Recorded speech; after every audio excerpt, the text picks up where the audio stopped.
pimp is here. Closing sequence, the punch, the left hand that you landed, looked like maybe your elbow hit him on the side of the head. Did the fist land with a punch, and then did you hit him with the elbow somewhere, and if so, do you know where you got him? Look a little closer, because it was a left hook that clipped him above the ear, and to hit a guy above the ear and to the back, that, as long as it doesn't go right back, if it's above the ear and here, if it's above the ear but behind the ear, that's a clean blow.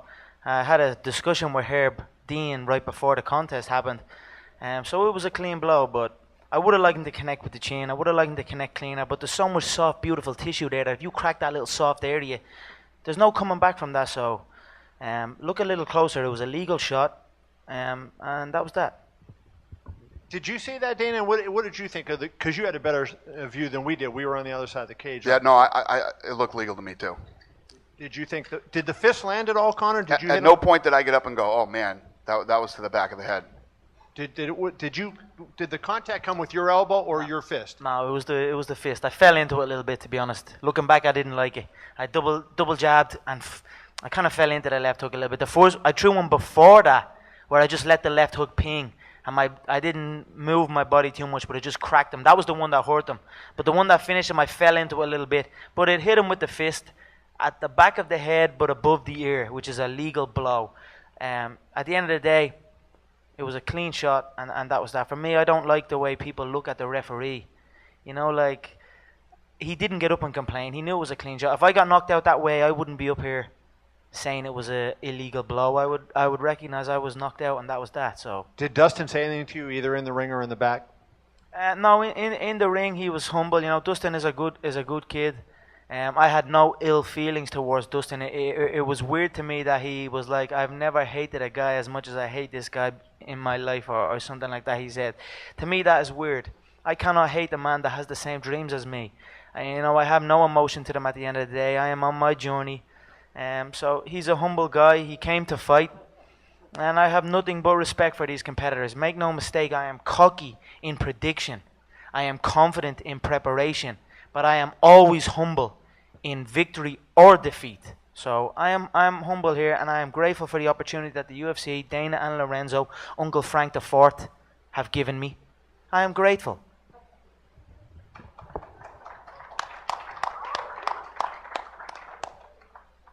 Tonight you took out the UFC's number 5 ranked fighter. So above that would leave either the winner of Aldo and Mendez or Cub Swanson and Frankie Edgar. Obviously, you've arrived. Is anything short of a title shot something you consider at this point if they offered you the winner of Cub and Frankie? We don't, at the end of the day, as long as I show up and my check is what it says it's going to be, then I show up and I will kill whoever they put in front of me. Of course I want that gold belt. Don't try and tell me that gold belt sitting up right there on this table would not look great to go alongside this ivory elephant trunk suit that I have got on me right now. It would look perfect. I know Dana wants to see it. I know Lorenzo wants to see it. Shout out to Uncle Frank. I know he wants to see it. It's what the fans want. It's what I want. It's what I said. I said I was going to put him away in one round. No one's ever knocked him out. No one has ever done that to Dustin before. He's a great guy. I have nothing but respect for him. I don't just knock him out. I also picked a round. We hear guys all the time say they're getting better with every fight, every time they step in there. But, it really seems true with you. What's been the key to that? What have you figured out that's making you have a better performance every time? I just put the work in. I don't slack off. 365 days a year, 24/7. I'm getting better. That's what it's about. This game is about growth. I find that a lot of mixed martial artists or a lot of athletes, period, get to a stage where they are happy with their ability, and then it's about maintenance. It's about showing up at the gym. It's about getting hard rounds in. It's about getting miles on the road in. But really, their skill level is not growing. The skill level is staying the same, and then throughout time, their body is deteriorating. Throughout wars in the gym, throughout wars in the octagon, they deteriorate. Whereas I feel I train smart. I listen to my body. And this is only my second fight back from ACL. It's been under a year since ACL surgery. I've had 2 fights, 2 first-round finishes. Would you doubt me? You probably did, but would you doubt me now? And also, before the fight, we heard you talk a lot about going to Brazil and that you were hoping to be ready in case there was an injury. And you mentioned it again after the fight. Is that the plan? I mean, are you going to stay in shape these next few weeks just in case something happens? You're damn right. As long as there's money on the line, I show up in shape. You best believe that.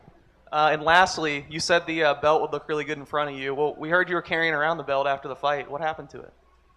The belt, they left the belt hanging there somewhere just in front of the Fox studios, and I said, or in the Fox Sports 1 lot, or the UFC on Fox thing, and I picked it up and brought it on stage, and I was sitting, it's funny, right, because I was sitting, after the weigh-ins, they brought me onto that stage as well, and I was dehydrated, I was rehydrating myself, but I had to do this interview, push the show, push the numbers again, professional inside, professional outside, that's what I like to say. But anyway, I was sitting there in a vest top, a pair of shades, and Rashad, Brian Stan and John Anik were standing there, and I'm telling, and they're all saying it's going to be a tough fight. I'm saying it's not going to be a tough fight. I'm going to make it look easy. I'm going to stop him in the first round, and in the corner of my eye, I can see Rashad looking at me like, what's this crazy Irish motherfucker saying?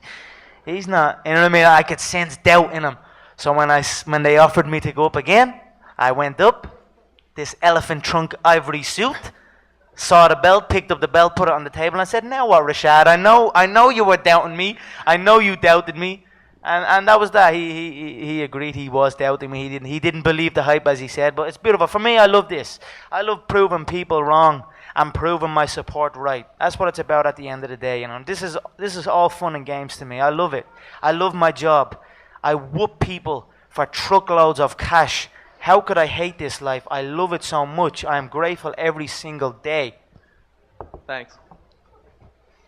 This whole Conor McGregor thing has been very fascinating to me. I went over to Ireland.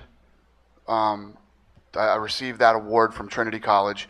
I went to Trinity College, and literally all I heard was Conor McGregor the whole time that I was over there. Right? Conor McGregor this, Conor McGregor that. So we came back here, and I'm like, who the hell is Conor McGregor? Who is this kid? I said, let's get this kid signed. We signed him, and he came out to Las Vegas, and we went and ate, and then we hung out a little bit. I told Lorenzo, if this kid can fight this much, if he can even throw a punch, this kid is going to be so. And it's bigger than anything I've ever seen before. It's crazy. It's bigger than anything I've ever seen. And with respect to all the other fights on the card, because it was an extraordinary performance by many of you tonight, I just want to ask one more question about Conor and the Irish scenario. Is there a chance that, given the growth of MMA in Ireland, mainly through Conor at the moment, that a title fight could go to Europe?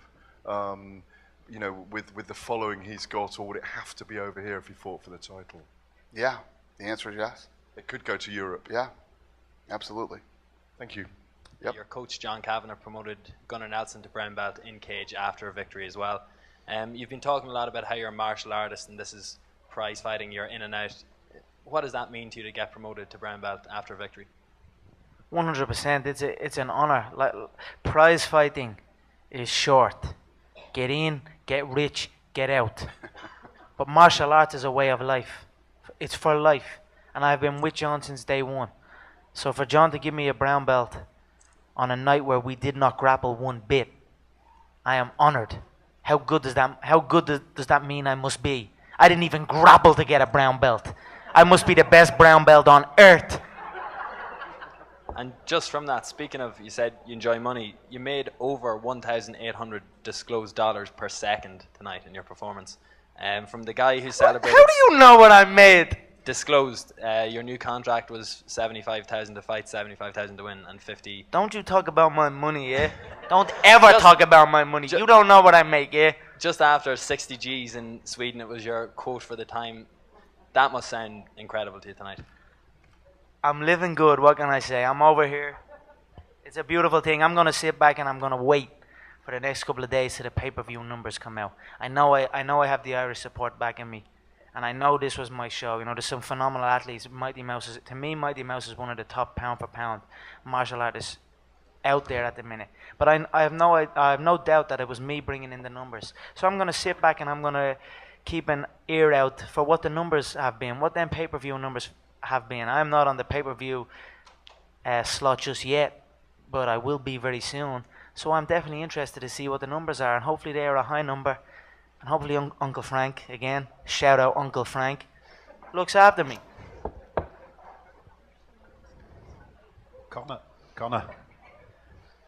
Conor, you right? You stated in your post-fight press conference that you believe the majority of mixed martial artists sort of are basic in their movement. If we assume that after tonight's performance you replace Dustin at number 5, those above you in the rankings, you know, would you categorise those in the same way? For example, Jose Aldo, obviously, who's considered one of the pound-for-pound best. Yeah, definitely. I've spoke before. I believe Jose is in a situation where they have got to a stage where they are happy with their level, and now it's about maintenance. Now it's about showing up at the gym and getting rounds on rounds, miles on miles on the road. It's about maintenance, and then throughout wars in the gym, wars in the octagon, your body deteriorates. It's not about growth anymore. It's about maintenance. And that is what I feel has happened with Jose. And that is what I feel what has happened with a lot of these people. That is why I feel I am different than these people.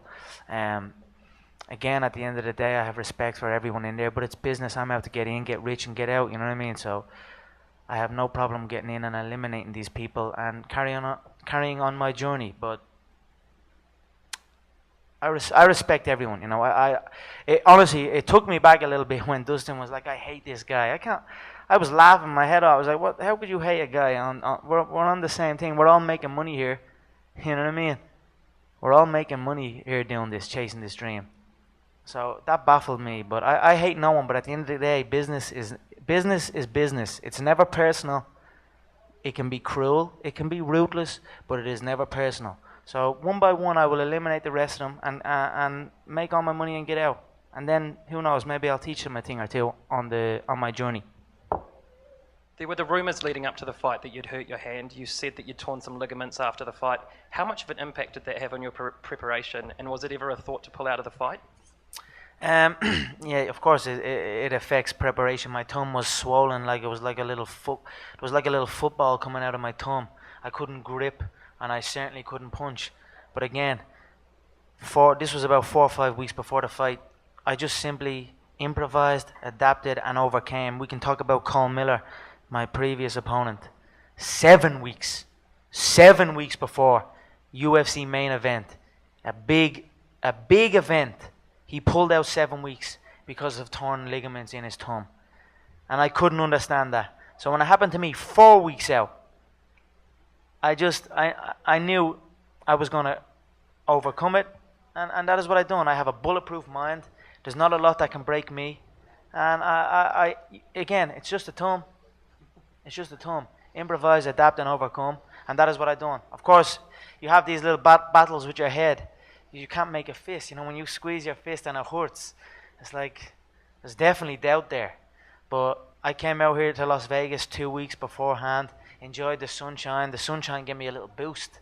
That actually got me to that next. Because we don't have sunshine back home. You know, we just have darkness back home. So when I came out and got this boost of vitamin D 2 weeks before the fight, although I was having some sort of doubt in my head, I was like, "This is unbelievable. I love this shit." Now, you know, I'm just gonna wrap it up and swing it hard, and that's what I done. You know what he told me? You don't need a thumb to fight. That's what he told me. I said, "Is it true you hurt your hand?" "No, you don't need a thumb to fight." I said, "Okay." Question for Conor. You called your shot tonight, so I'll ask you the question. Obviously, I know it's for pressure in your head, but Jose Aldo, Chad Mendez, how do you call your shot against those two if you face the winner of that fight? How does that fight go, or how do I fare against him? How do you fare against him? I believe I will dismantle both of them. Chad's a 5'6", overblown. You know, he should be a 135er, but he's gone past that limit now. Now he's just a little small bodybuilder that's stuck in the 145 division. He gets tired quick. He's 5'6", 5'5", 65-inch reach. I have an 8-inch reach advantage on him. I will tower over him. So I would maul Chad. Jose, again, I feel he's in that pattern of deterioration. So again, another easy win. It seems to be. The division seems to be full of rookies and has-beens. So I'm just sitting here enjoying myself, collecting these checks on my way eliminating each one.